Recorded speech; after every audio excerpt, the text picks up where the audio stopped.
तुमच्या पायाच्या तळव्यांना सतत आग झाल्यासारखी वाटते का? जळजळ, मुंग्या येणे, सुन्नपणा यांसारखी लक्षणं दिसतात का? विशेषतः ही समस्या उन्हाळ्यात वाढत असेल तर हा व्हिडिओ नक्की बघा. पायांमध्ये जळजळ होणे म्हणजे आयुर्वेदानुसार पाददाह ही संकल्पना आज आपण पाहणार आहोत. याची कारणे सुरुवातीला पाहूया. आयुर्वेदानुसार उन्हाळ्यात पित्त दोष वाढतो, त्यामुळे शरीरातील उष्णता वाढून पायांच्या तळव्यांमध्ये जळजळ किंवा आग जाणवू शकते. यांची आणखीन लक्षणे बघण्यासाठी आधी आयुर्वेदातील याचे संदर्भ बघून घेऊया. आयुर्वेदामध्ये दाहाचे कारण पित्तम कटु आम्ल लवणम उष्ण तीक्ष्णम इति आहारा प्रकोपते. अति तिखट, आंबट, खारट, उष्ण, तीक्ष्ण पदार्थांचे सेवन केल्याने शरीरातला पित्तदोष वाढतो. आता हा वाढलेला पित्तदोष शरीरात उष्णता निर्माण करतो आणि दाह, जळजळ, आग यांसारखी लक्षणं दिसतात. पाददाह म्हणजे पायाला जळजळ होण्याचा संदर्भ सुद्धा आयुर्वेदात आलेला आहे. पाणी पादेषु दाहस्तु पाददाह प्रकीर्तित, म्हणजेच हात पायांच्या मध्ये जळजळ किंवा आग होणे याला पाददाह असं म्हणतात.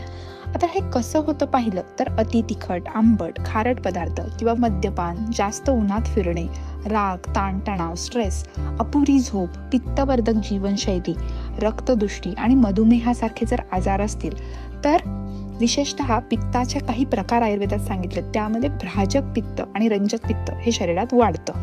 यासोबत आयुर्वेदाचे धातू सांगितले, त्यामध्ये रक्त धातू हा सर्वात महत्वाचा आहे आणि पित्त आणि रक्त यांचा एकमेकांशी संबंध आहे.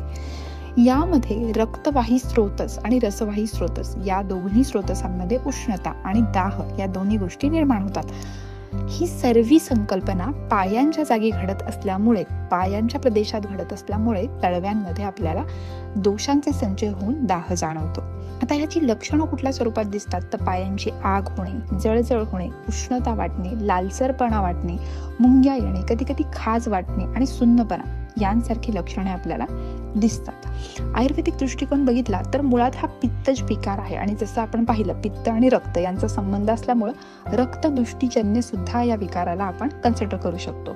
आता हे आपल्याला कारण स्वरूपात कळले, त्यामुळे जेव्हा आपण उपचार करायला जातो तेव्हा पित्त शमन करणं, रक्त प्रसादन करणं, शीतल आहार घेणं या सर्व पित्तदाहाच्या लक्षणांमध्ये आणखीन कुठले असे आजार आहेत ज्यामध्ये हे पित्तदाह सहज दिसतं, चला बघूया.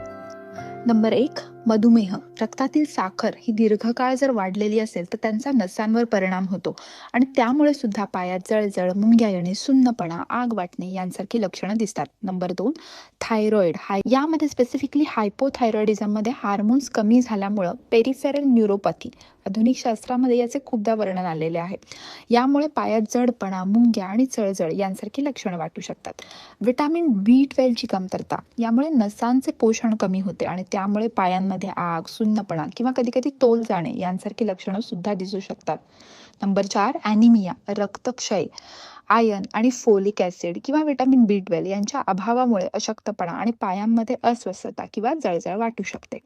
नंबर 5, युरिक ऍसिड किंवा गॉटी अर्थरायटिस आपण म्हणू शकतो. सांध्यांमध्ये यामुळे सुद्धा दाह निर्माण होतो. पायांच्या अंगठ्यांजवळ जळजळ, वेदना आणि उष्णता यांसारखी लक्षणं दिसतात.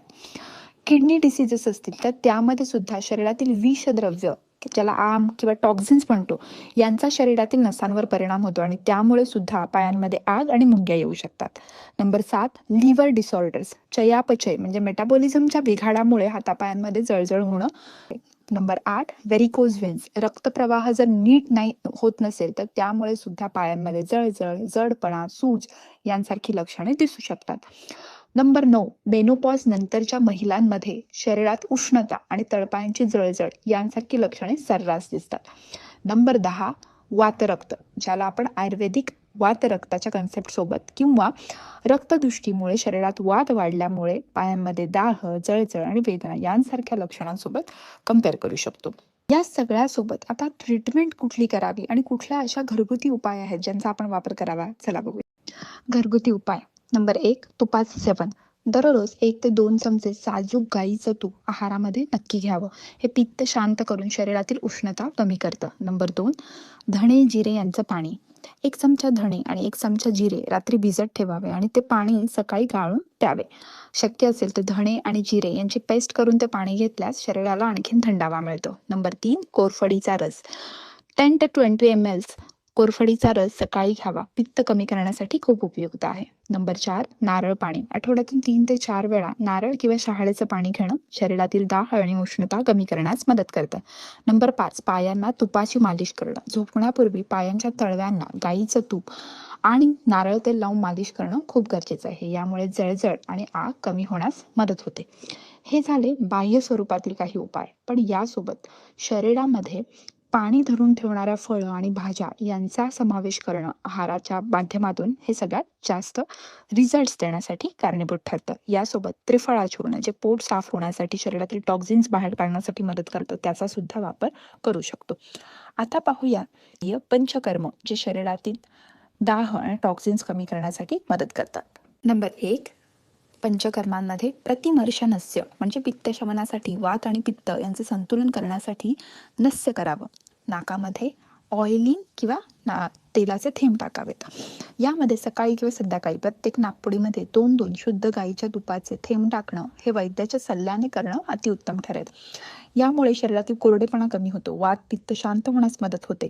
सर्दी, खोकला, ताप, सायनसचा त्रास असल्यास मात्र ही चिकित्सा करण्यापूर्वी तज्ञांचा सल्ला घ्यावा. जेवणानंतर लगेच करू नये.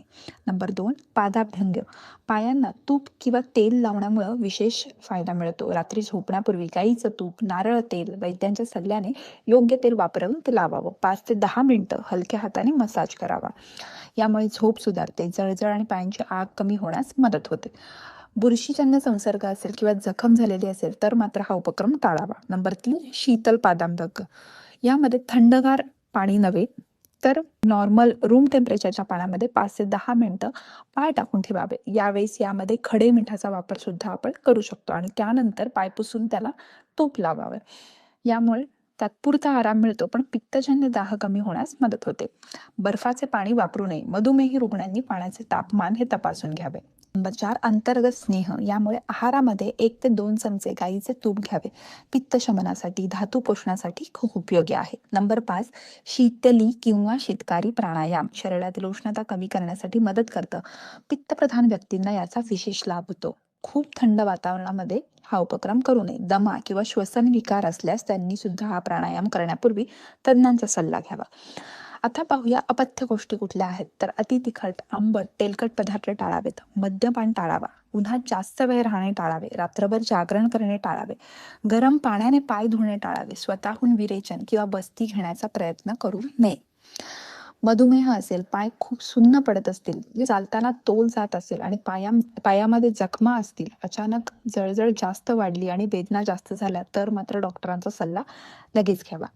पायांची आग कमी करण्यासाठी रात्री पादाभ्यंग, प्रतिमर्शनस्य आणि पित्तशामक आहार हे 3 सोपे उपाय जर अवलंबले तर आपल्याला लवकरच त्याचे रिझल्ट दिसायला लागतात. अशाच माहितीसाठी चॅनलला लाईक करा, शेअर करा, सबस्क्राईब करायला विसरू नका. धन्यवाद.